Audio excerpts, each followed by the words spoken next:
है उसको देखते हुए कि समाजवादी तारती हो बसपा हो सभी का काफ़ी ख़राब परफॉर्मेंस देखा गया है। अब बहुजन समाज पार्टी 18 तारीख को समीक्षा बैठक करेगी, वहीं कांग्रेस पार्टी 25 तारीख को समीक्षा बैठक करेगी। देखिए, अब पछतावे होत क्या जब चिड़िया चुग गई खेत। जब चुनाव प्रचार में निकलना था तब मायावती जी अपने कमरे से बाहर नहीं निकली। अखिलेश यादव जी केवल रस्म अदायगी करने का काम कर रहे थे। जो जनता के बीच में संवाद करेगा, जनता के सुख दुख में शामिल होगा, जनता के लिए काम करेगा, जनता उसके साथ खड़ी होगी। भारतीय जनता पार्टी के कार्यकर्ता बूथों पर मजबूत थे। मुख्यमंत्री योगी आदित्यनाथ जी स्वयं 19 मंडलों तक पहुंचे, 17 नगर निगमों में प्रचार किया, 50 से अधिक जिलों में स्वयं सीधे प्रचार करने गए। पार्टी के प्रदेश अध्यक्ष, पार्टी के कार्यकर्ता, सभी मंत्रीगण सभी जनता के साथ संवाद कर रहे थे। इसलिए आज इतनी प्रचंड जीत आई है। बिना जनता से संवाद किए जनता के वोट नहीं पा सकते। मायावती ने कल ट्वीट भी किया था। उन्होंने कहा कि साम दाम दंड भेद सभी हथकंडों को भारतीय जनता पार्टी ने अपनाया है, और उन्होंने ये भी कहा कि सपा और भाजपा दोनों ही पार्टी सत्ता का दुरुपयोग करके ऐसे चुनाव जीतने की हर प्रयास करते हैं। लेकिन सपा बसपा को ये समझ लेना चाहिए कि अब उत्तर प्रदेश में वो दिन बीत गए जब जाति और मजहब के समीकरण गढ़ करके उत्तर प्रदेश में चुनाव जीते जाते थे। मायावती जी भी वही कोशिश किया करती थी कि कैसे जय भीम जय मीम के नारे गढ़े जाएं और उत्तर प्रदेश में समीकरणों के आधार पर चुनाव जीत लिया जाए। MY का समीकरण जोड़ करके अखिलेश यादव जी भी सत्ता की सीढ़ी से सत्ता तक पहुंचना चाहते थे।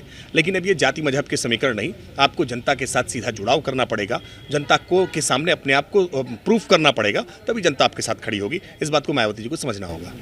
लगातार विपक्ष के द्वारा, चाहे समाजवादी पार्टी हो या BSP हो, इनके द्वारा मुस्लिम तुष्टीकरण की जो राजनीति करी जा रही थी, लेकिन उसका जवाब इस बार वोटर्स ने दिया है।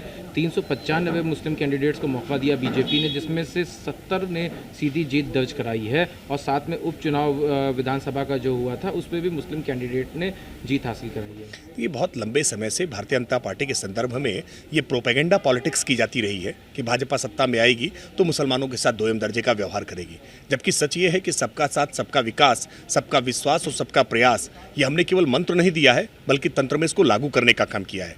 सरकार की केंद्रीय योजनाएं हो या राज्य सरकार की योजनाएं हो, हर योजना में लाभार्थी वर्ग में बड़ी संख्या अकलियत की है। इसलिए ये सारा जितना अब तक इनका सिगुफा फैलाया हुआ होता था, अफवाह तंत्र था, वो पूरी तरह से धूलधूसरित हुआ है। 395 कैंडिडेट्स भाजपा ने लड़ा करके इनके मुंह पर वो करारा तमाचा मारा है जिसमें अफवाहें फैलाया करते थे। भारतीय जनता पार्टी लगातार सबको साथ लेकर के चलती है। ये जाति मजहब की समीकरण भाजपा नहीं करती। कर्नाटक चुनाव जैसा रहा उसके बाद ये कहा जा रहा है कि जहाँ पे क्षेत्रीय पार्टियां मजबूत हैं वहाँ पे बीजेपी को दिक्कत होती है। ममता बनर्जी ने कहा कि हमने कर्नाटक में उनका साथ दिया कांग्रेस का, इसलिए उनको भी हमारा साथ देना चाहिए। देखिए, TMC हो, RJD हो, JDU हो या आज राष्ट्रवादी कांग्रेस पार्टी हो, ये अलग अलग क्षेत्रों में अपना सम्यक प्रभाव रखने वाले लोग हैं। लेकिन JDS जिस तरह से कर्नाटक में उसकी ताकत कमज़ोर हुई है, ये स्थापित है कि आप जब तक राष्ट्रीय मुद्दों को लेकर के नहीं चलेंगे, आप जन सामान्य के सामान्य मुद्दों को नहीं छुएंगे।